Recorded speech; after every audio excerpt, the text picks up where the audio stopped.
Israel Iran మధ్య యుద్ధంతో పశ్చిమాసియా రగులుతోంది.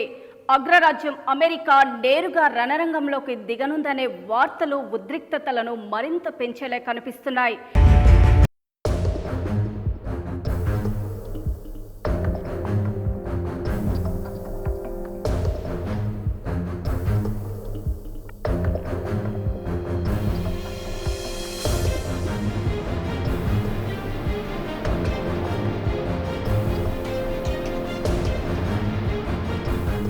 ఈ పరిణామాల వేళ ఇరాన్ సుప్రీం లీడర్ ఖమేనీని అమెరికా అధ్యక్షుడు ట్రంప్ హెచ్చరించిన సంగతి తెలిసిందే.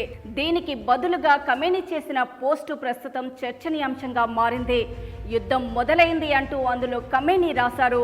ఇజ్రాయెల్ ఇరాన్ ఉద్రిక్తతలపై ట్రంప్ నిన్న ఓ పోస్ట్ చేశారు. ఖమేనీ ఎక్కడ దాక్కున్నారో తమకు తెలుసని పేర్కొన్న ఆయన ప్రస్తుతానికి చంపాలనుకోవడం లేదని అన్నారు. ఆయన బేషరతుగా లొంగిపోవాలని, లేదంటే పరిస్థితులు తీవ్రంగా మారుతాయని హెచ్చరించారు. ఈ పోస్ట్ చేసిన కొన్ని గంటల తర్వాత ఖమేనీ ఎక్స్ ఖాతాలో ఓ పోస్ట్ కనిపించింది. నమీ పేరుతో యుద్ధం మొదలైంది. ఆలీ తన జుల్ఫికర్ కలిసి ఖైబర్కు వచ్చేశారు అని అందులో రాశారు. దీంతో పాటు ఖడ్గం పట్టుకొని కోట గేటు వద్ద ఓ వ్యక్తి ఉన్న ఫోటోను దీనికి జత చేశారు.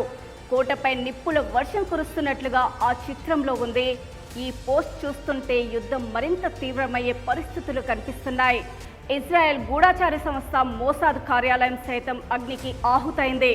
నేతన్యాహు వాదన అబద్ధమనడానికి అణుబాంబు తయారీకి దరిదాపుల్లో కూడా ఇరాన్ లేదని సాక్షాత్తు అమెరికా ఇంటెలిజెన్స్ చీఫ్ కొన్ని వారాల క్రితమే ప్రకటించింది. ఏ దేశంలోనైనా పాలకులను నిర్ణయించుకునేది ఆ దేశ ప్రజలే. ఒక దేశంలో ప్రభుత్వాలను మార్చాలని మరో దేశం ప్రయత్నించడము ఆ దేశ సార్వభౌమత్వంపై, అంతర్జాతీయ న్యాయ సూత్రాలపై దాడే ఆయుధాలున్నాయంటూ సద్దాం హుసేన్ ప్రభుత్వాన్ని కూల్చివేసేందుకు అమెరికా పన్నిన కుయుక్తులు అందరికీ తెలిసినవే. హమాస్ పేరుతో గాజాపై, హౌతీల పేరుతో యెమెన్పై విరుచుకుపడి పాలస్తీనాలో 55,000 మందికి పైగా చిన్నారులు, మహిళలను ఊచకోత కోసిన ఇజ్రాయెల్ పాపాలు చరిత్రలో ఎప్పటికీ చెరగని చీకటి అధ్యాయానికి గుర్తుగా నిలిచిపోయేవే.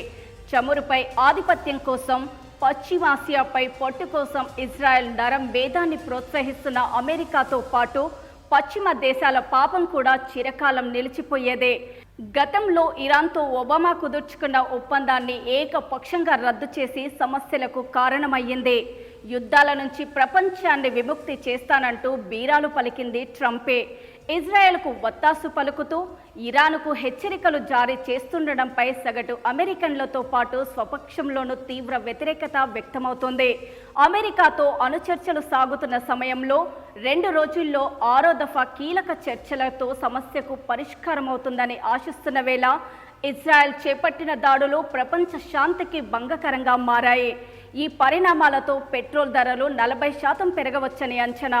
80% దిగుమతులపై ఆధారపడిన భారత్ ఆర్థిక వ్యవస్థకు ఆశా నిపాతమే.